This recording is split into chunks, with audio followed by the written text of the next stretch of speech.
Whoa! What's up, YouTube? Mike from Mass here.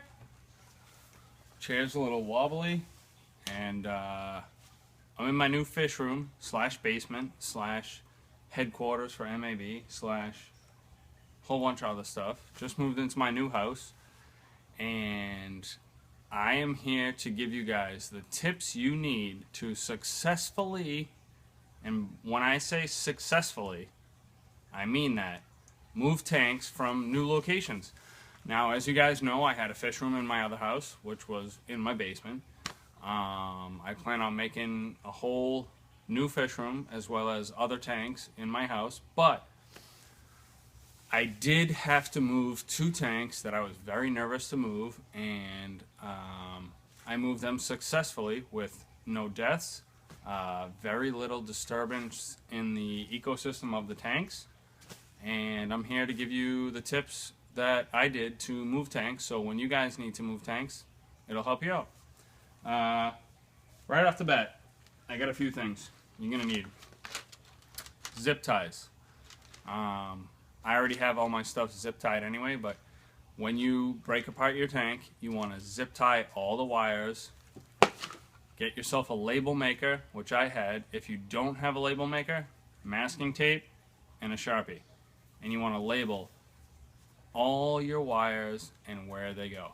Now, if you're like some people that just like to unplug and then replug, me, I'm OCD. I like things exactly the way they were. So, when you unplug something, wrap it up, zip tie it, put masking tape or your label maker, and say, heater, plug 1. Boom. Takes literally 5 minutes, and it's going to make you and your co-worker, your co-helper, who's helping you move these tanks, a whole lot easier when they can just plug, and go. So, zip ties, masking tape, Sharpie. Number 1, label all your wires, wrap them all up, get them nice and neat if they weren't neat, because this is your chance for a new start if you're one of those people that have like spaghetti strings all over the back of their tank where nothing's labeled, nothing's neat, it's this, it's all wrapped up. Now's your chance. If you're moving your tank, get it organized, get it labeled. Now, another great thing, fat bubble wrap. I got a ton of this from my work, and what I did was I laid it inside the tank after I drained the water. Took about half the water out. And what you're going to do is you're going to lay this in the tank. This works great for big tanks. My 40 breeder, I took 30 gallons of water out. That left about this much water in it. What I did was I laid bubble wrap all in the bottom, floating on top of the water. Then I took a ton of it and I crumpled it up and I packed it all around every part of my scape, all the corals. And not only did this prevent the water from sloshing around from the move, it prevented the rocks from jostling. Now, a lot of you planted tank guys, you know, it's very easy to move a tank and replant.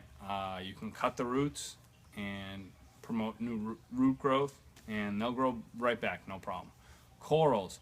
Now, if you have a scape set up and you have started your corals and over the course of a year or 2 or 3 years they've grown all over the rockscape, you might not want to take it down. Maybe you want to rescape, maybe you don't want to rescape. I did not want to rescape. I was perfectly happy with the way it was, and I did not want to destroy it. So, I took this bubble wrap, I laid it down all around my rock, prevent the water from sloshing around. Then I took a bunch of it, crumbled it all around the rock scape, prevent the rocks from jostling. I'm talking I packed it. I used a big giant roll of this stuff. Perfect, it worked perfect. We picked the tank up, we put it in the van, we brought it to the new place, put it back on the stand, gently took all the bubble wrap out. Perfectly fine. I have one coral out of all my corals that is struggling, but I know it's going to bounce back because it's bounced back before. And then I filled the tank back up and good to go. Another thing you're going to need, make sure you have it. Small, big, whatever. A level. You're going to want a level. Now, if your tank wasn't leveled at your old house, you want to level it at your new house. You want to level it this way, and you want to level it this way. What you can do if it's a little off underneath your stand, I got tons of empty 30 packs of Bud Light hanging around, or cardboard or whatever, and you take just little pieces of it and you shove it underneath the corners of the tank that need a little, bracing to get it back on level. That's really it, folks. If you're moving from one place to another and it's a long distance, good luck with moving the tanks. If it's a long distance, you're going to need to put your fish in buckets. You're going to need aerators, heaters, the works. If it's like an hour, hour and a half away, you're going to need to keep the fish alive. I was fortunate enough to only move 5 minutes up the street, so it was a very easy transition for the fish. I did not have to get the fish out of the tank. But that being said, if you do have to get the fish out of the tank, put them in buckets with a heater and an aerator, and your fish will be fine. With the tank, you heard my tips, and that's how I did it, and all my tanks came out great. And I hope this works for you, and I hope this helps you out if you need to move from one place to the next. This is Mike from Mass Aquariums. Go get yourself the best thing you can get for your fish. My Aquarium Box. www.myaquariumbox.com.